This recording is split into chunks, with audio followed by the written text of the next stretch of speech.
हाँ hello guys, देखो मैंने एक इलेक्ट्रोकेमिस्ट्री का प्रॉब्लम यहाँ पे सॉल्व कर रहा हूँ। यहाँ पे लिखा है calculate EMF of a cell. देखो ईएमएफ यानी क्या?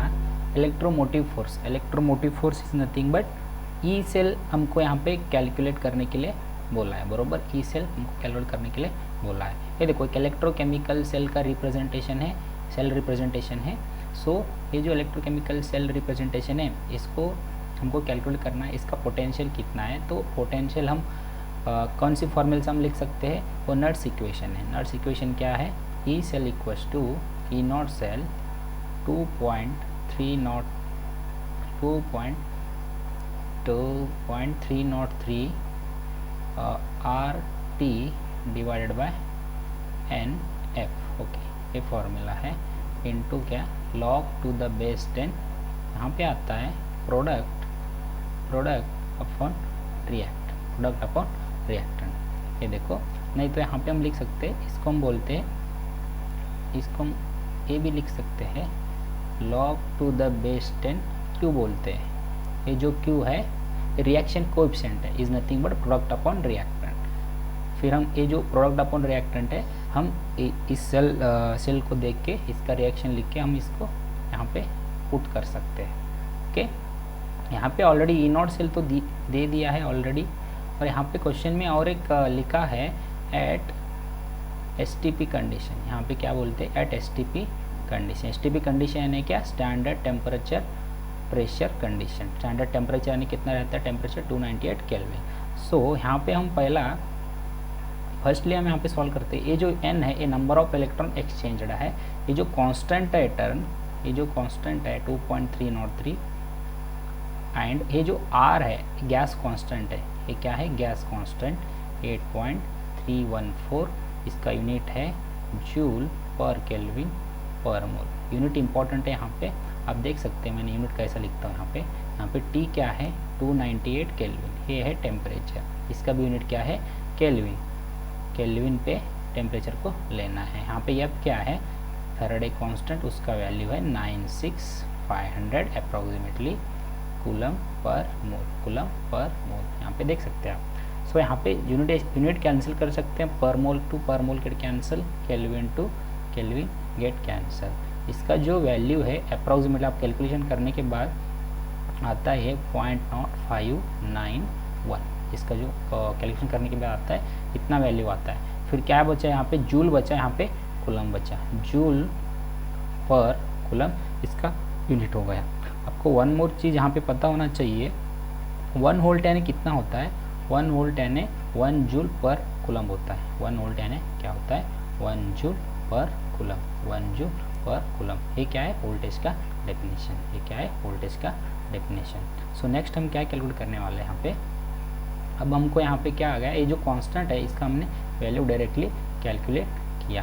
ओके, अब कैलकुलेट करके देख सकते हैं, ये वैल्यू इतना आएगा 0.0591। हमको नेक्स्ट क्या चाहिए? ये तो हो गया। फिर हमको n निकालना है एंड ये लॉग q निकालना है। तो n निकालने के लिए हमको रिएक्शन लिखना पड़ेगा। फिर हम रिएक्शन को कैसे लिखते हैं? ये जो चीज़ें हैं, ये जो सेल रिप्रेजेंटेशन दिया है, इसको देख के हम क्या लिख सकते हैं? सेल रिएक्शन लिख सकते हैं। यहाँ पे हम देख सकते हैं ये कंपार्टमेंट है, ये एनोडिक कंपार्टमेंट रहता है। अकॉर्डिंग टू नोटेशन हमेशा जो लेफ्ट हैंड साइड लिखते हैं वो एनोडिक कंपार्टमेंट रहता है, और जो राइट हैंड साइड लिखते हैं वो कैथोडिक कंपार्टमेंट रहता है। ओके, यहाँ पे जो एनोडिक कंपार्टमेंट है, यहाँ पे 0 to +2, यहाँ पे आपको दिख रहा है, यहाँ पे कुछ चार्ज नहीं, तो यहाँ पे 0 चार्ज है। यहाँ पे क्या? +2 चार्ज है। तो यहाँ पे क्या? ऑक्सीडेशन। यहाँ पे क्या हो रहा है? +2 to 0, यहाँ पे रिडक्शन रिएक्शन हो रहा है। ओके, हम यहाँ पे बोल सकते हैं कि एनोडिक कंपार्टमेंट है, एक कैथोडिक कंपार्टमेंट है। हमेशा एनोडिक कंपार्टमेंट में इन इलेक्ट्रोकेमिकल सेल यहाँ पे कौन सी रिएक्शन होता है? हमेशा ऑक्सीडेशन रिएक्शन होता है। और यहाँ पे हम देख सकते हैं ये कैथोडिक कंपार्टमेंट है। Cathodic compartment in electrochemical cell always a reduction reaction occur. Okay, आपको इस तरह एक्सप्लेनेशन आपको आना चाहिए। तो मैं यहाँ पे डायरेक्टली इसका रिएक्शन लिखता हूँ, फिर मैंने आगे का प्रोसेस करता हूँ। ओके, आगे का लिखता हूँ। अब मैं इसको ऊपर लिया तो यहाँ पे मैंने इंक चेंज करता हूँ। यहाँ पे मैंने लिखता हूँ कि पहला एट एनोड पे कौन सी रिएक्शन है। आप यहाँ पे पहले लिखेंगे क्या है? जिंक है। ये क्या होता है? Zinc solid. जिंक +2 में जाता है एक्वियस मीडियम में, फिर 2 इलेक्ट्रॉन लॉस करता है, फिर क्या होता है एट एनोड क्या करता है, ये जो इलेक्ट्रॉन्स है वो वायर के थ्रू जाता है कहाँ पे, कैथोड की तरफ। फिर कैथोड में कॉपर +2 आयन, जो इलेक्ट्रोलिटिक सोल्यूशन में कॉपर +2 आयन है, ये जो इलेक्ट्रॉन्स आ रहे जिंक से वो इलेक्ट्रॉन कॉपर +2 आयन्स लेते हैं, फिर जाके वो जो कॉपर इलेक्ट्रोड है उसके ऊपर जाके डिपॉजिट होते हैं। ओके, ये हो गया at anode cathodic reaction. It is nothing but reduction. यहाँ पे आप देख सकते हैं लॉस ऑफ इलेक्ट्रॉन्स, यहाँ पे गेन ऑफ इलेक्ट्रॉन्स। फिर हम यहाँ पे ओवरऑल नेट सेल रिएक्शन लिख सकते हैं। नेट सेल रिएक्शन क्यों लिखना है आपको, यहाँ पे हमको लॉग क्यू कैलकुलेट करना है, log Q product upon reactant. So net cell reaction से भी, नेट सेल रिएक्शन से ही आएगा वो। ओके, हम यहाँ पे 2 electron gate cancer, 2 electron gate cancer. This is the right hand side of the tarot and this is the left hand side this arrow.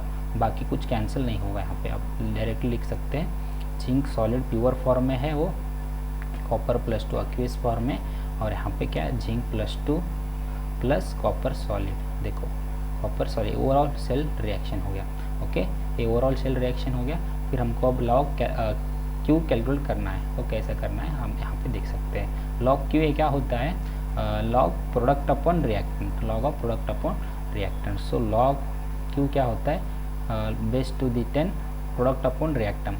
यहाँ पे हम प्रोडक्ट को लिख सकते हैं, यहाँ पे डिवाइड बाय रिएक्टेंट को लिख सकते हैं। ओके, मैं ये बोल रहा हूँ कि ये जो प्योर फॉर्म में है उसका जो एक्टिविटी है, जो कंसंट्रेशन है, वो क्या होता है 1।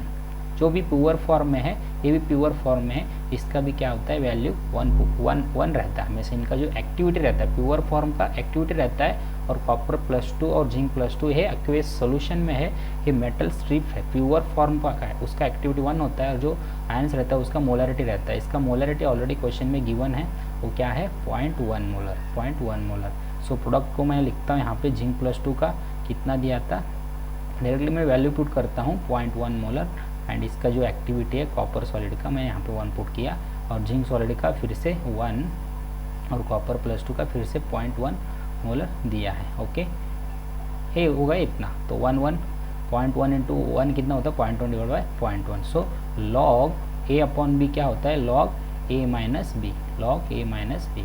लॉग का मैंने प्रॉपर्टी यूज़ किया, बेस 10 है, बेस 10 एज इट इज़ रहेगा, तो log 0.1 माइनस log 0.1 इसका वैल्यू आता है 0, इसका वैल्यू आता है 0। मैंने अब क्या करता हूँ, होल जो चीज़ें मैं आपको एक ही इसमें स्लाइड में दिखाता हूँ, तो एंड लास्ट में क्या कैलकुलेट करता हूँ, ई सेल। देखो हमको सब कुछ चीज़ें यहाँ पे मैंने कैलकुलेट कर दिया, हमको अब बाकी क्या बचा है, सिर्फ थोड़ा सा ई सेल निकालना है, बस हो गया। ओके, हम डायरेक्टली इक्वेशन लिख सकते हैं, जो ई सेल इक्वल्स टू है, E cell equals to E naught cell आपको पता ही है 1.1 वोल्ट, 1.1 वोल्ट यूनिट देखो यहाँ पे क्या है वोल्ट है। ओके, 1.1 माइनस 0.0591, 0.0591 ये जो क्या कांस्टेंट का हमने वैल्यू कैलकुलेट किया था वो वैल्यू है, डिवाइडेड बाय एन है, एन क्या है 2, number of electron exchange in the reaction is 2, and ये जो वैल्यू है 0 आया है, सही है। यहाँ पे लॉग क्यू क्या है 0 है, लॉग क्यू क्या है 0।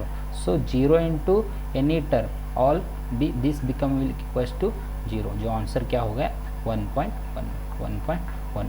इस तरह का प्रॉब्लम आपको एग्जाम में पूछ सकते हैं, ओके।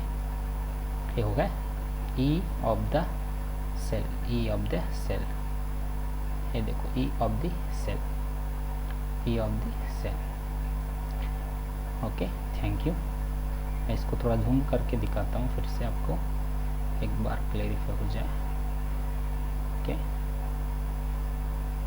ओके, देखो मैंने क्या क्या लिखा था, देखो क्वेश्चन में क्या था, ईएमएफ कैलकुलेट करने बोला था, तो मैंने ई सेल का फॉर्मूला लिखा, फिर डायरेक्टली इसको सॉल्व करके डायरेक्टली लास्ट में क्या कैलकुलेट किया मैंने 1.1 वोल्ट आंसर आ गया।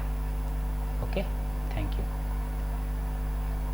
आप इसको कैलकुलेट करके देख सकते हैं, कुछ आपको समझ में नहीं आया तो कमेंट सेक्शन में आप लिख सकते हैं, मैंने इसको फिर से आपको एक्सप्लेन करूँगा। Okay, thank you.